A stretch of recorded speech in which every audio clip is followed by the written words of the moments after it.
resultados das eleições. Vamos falar agora ao vivo com o coordenador do Observatório de Bioeconomia da FGV, Daniel Vargas.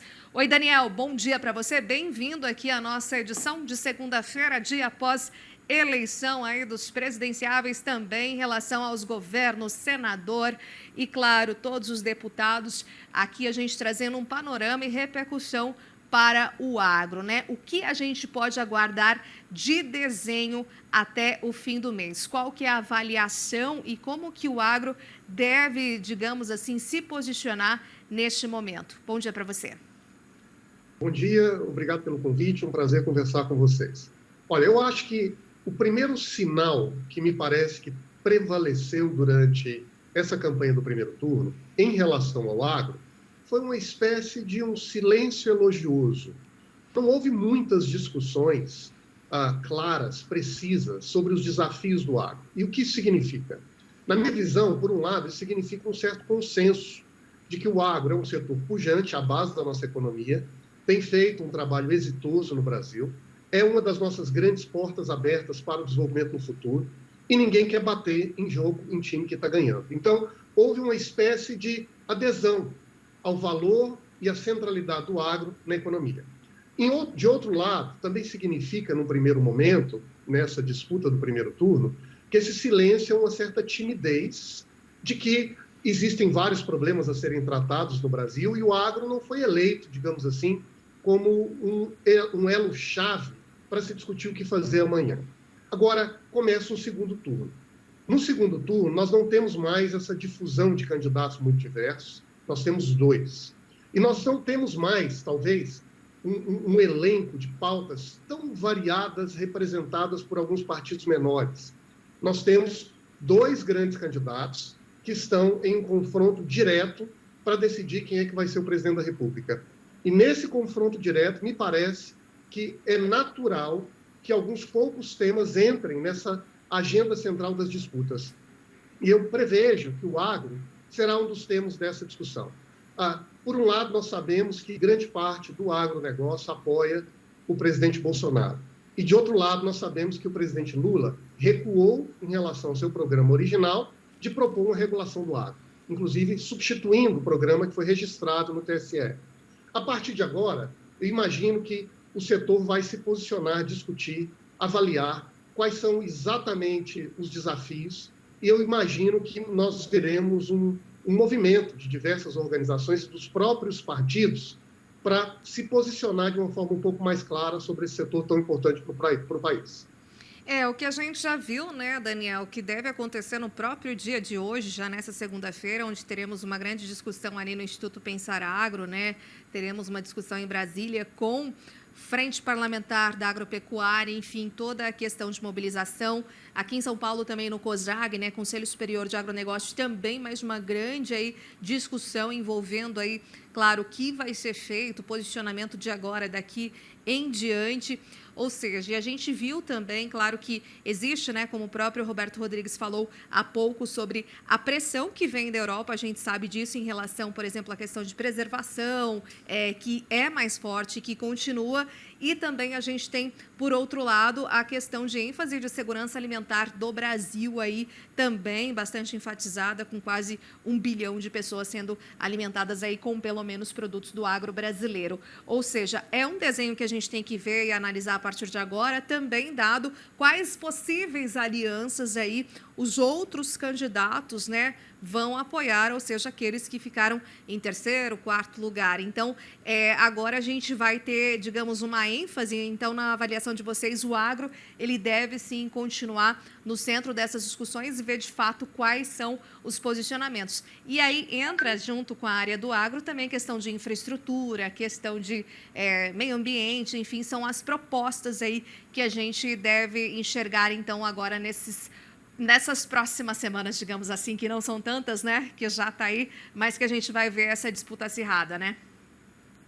Olha, eu acho que serão semanas decisivas para a gente definir, de fato, qual vai ser essa pauta central para o desenvolvimento do Brasil e para o agro em particular. Até o momento, eu acho que houve palavras ao vento, elogios, mas a tendência é que agora, nessa disputa acirrada entre dois candidatos, com a diferença pequena entre ambos no segundo turno, a tendência é que haja uma pressão para que cada candidato se posicione sobre algum tema mais específico, né? O Brasil agora está, nesse momento, olhando para frente, tentando se posicionar, se decidir. É claro que já existe uma boa parcela da população que tem um lado nessa disputa, mas nós sabemos agora que aquele grupo de pessoas que não se posicionou em relação a nenhum dos candidatos, mas também muitos que se posicionaram a favor de Lula ou a favor de Bolsonaro, mas não necessariamente por uma identificação profunda, mas por uma dúvida ou por uma rejeição ao adversário, podem agora, quem sabe, rever sua posição. E é nesse momento em que a agenda substantiva de rumo para o Brasil e de prioridades para o setor, eu acho que vai ter uma especial relevância. E eu destacaria aqui 2 temas que me parecem absolutamente decisivos para o país, para o agro e para a disputa política também. Os 2 temas eu creio que estarão em conversas em diversas dessas organizações ligadas ao setor, como, por exemplo, o COSAG. A primeira é o comércio externo. Nós sabemos que o mundo hoje vive uma espécie de tensão nas suas placas tectônicas das relações comerciais. E no centro dessa tensão está, de um lado, a ascensão e crise da China, momentânea, mas ao longo dos últimos anos um crescimento exponencial, e, de outro lado, a agenda ambiental. Como que o mundo vai se rearticular para incorporar esses setores crescentes da economia no Sudeste Asiático, mas de outras partes do mundo? E, ao mesmo tempo, como é que a pressão ambiental vai se combinar com essa dinâmica de crescimento do comércio internacional? A gente vê na Europa uma pressão crescente por restringir ou limitar o comércio, exigindo qualificativos ambientais. Do ponto de vista do Brasil, me parece que a grande preocupação deve ser garantir que esses padrões que se articulam no mundo não sejam hostis à nossa realidade, que reconheçam os nossos ativos, os nossos méritos, e que, a partir daí, que reconheçam essa natureza da produção sustentável que nos caracteriza e que tem no agro um grande protagonista.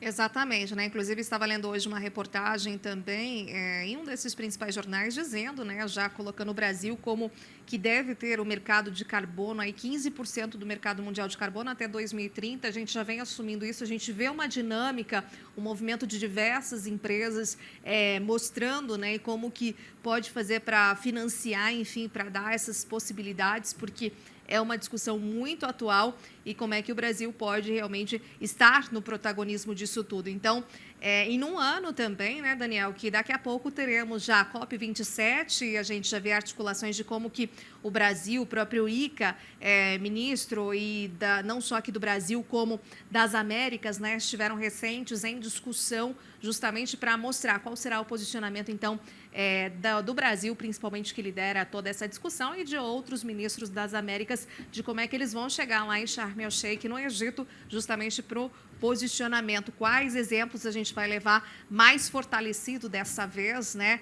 para mostrar da produção sustentável brasileira. Quais outros sinais, né, que você poderia já deixar aqui para a gente de diretriz, inclusive em relação às pesquisas, né, à ciência também, porque muito também foi falado, né, em relação, até, digamos assim, essa surpresa em relação ao que vinha sendo destacado pelas pesquisas, né, como é que a FGV viu isso, né, e esse resultado também? Olha, nós estamos num momento em que é muito difícil prever exatamente o que vai acontecer daqui a 4 semanas, quando nós tivermos o segundo turno. Eu acho que nós estamos agora nesse momento de as lideranças, os candidatos, os formadores de opinião em geral, estão avaliando o resultado das eleições e tentando interpretá-lo da maneira mais segura possível. Existem aqui alguns atores que, naturalmente, são centrais nessa discussão. Um deles são os líderes eleitos, seja no Congresso, como os deputados e senadores. Essa eleição já acabou, a gente já sabe qual é o perfil que esse Congresso terá, e como nós estamos ainda a poucas horas da divulgação dos resultados das urnas, há uma tendência natural da gente ler exatamente como esses novos candidatos que foram eleitos tendem a se posicionar no rol das disputas ideológicas e políticas brasileiras e de que maneira o resultado dessas eleições pode impactar o segundo turno. A gente sabe que o Congresso ele parece ter se polarizado ainda mais, ou seja, o centro, aquele conjunto de candidatos que talvez adotassem um conjunto de posições ideológicas, políticas, mais de centro, centro-direita, centro-esquerda, se diluiu. E candidatos mais polarizados na disputa ascenderam e tiveram uma representação significativa no Congresso. Então, aqui a primeira questão evidente é de que maneira esses formadores, esses líderes brasileiros, tendem a se posicionar no segundo turno. Porque agora, já com a sua campanha definida, a tendência é que eles entrem no campo de disputa para apoiar o Lula ou Bolsonaro na definição do segundo turno. Um segundo ator muito protagonista e central nessa disputa, naturalmente, serão os governadores. E a gente sabe que já existe um conjunto de estados no país em que a definição do governador já aconteceu no primeiro turno. E mesmo naqueles estados em que acontecerá segundo turno, há uma tendência de mistura da disputa eleitoral para definir quem será o governador, ao mesmo tempo a disputa presidencial para definir quem será o presidente. Então, como esses governadores se alinharão e participarão do processo de captura de votos, também é um passo decisivo. E, por fim, a imprensa e as lideranças brasileiras. Não é? De que maneira o empresariado, os formadores de opinião, olharão para essa eleição que acabou agora e sobre ela refletirão o futuro. Agora não tem mais meio termo. Agora não tem mais partidos intermediários, tiveram uma posição pequena, mas tinham uma participação de voz, tinham uma participação de presença ativa nos argumentos, nas propostas no primeiro turno. Agora tem 2 candidatos disputando quem liderará o Brasil nos próximos 4 anos. E sobre esses 2 candidatos, todos os faróis, todos os olhares se concentrarão. E eu creio que é ali onde nós também devemos olhar com uma certa atenção para identificar os movimentos, as tendências e, sobretudo, olhar de que maneira cada um desses candidatos irá oferecer propostas seguras para o desenvolvimento do Brasil. Naturalmente, com inclusão e com sustentabilidade. Mas esse país precisa crescer. Tá certo, então. Muitíssimo obrigada, Daniel, por toda a sua entrevista, a repercussão aqui em relação aos resultados da eleição nesse primeiro turno e até uma próxima oportunidade. Bom dia para você, boa semana.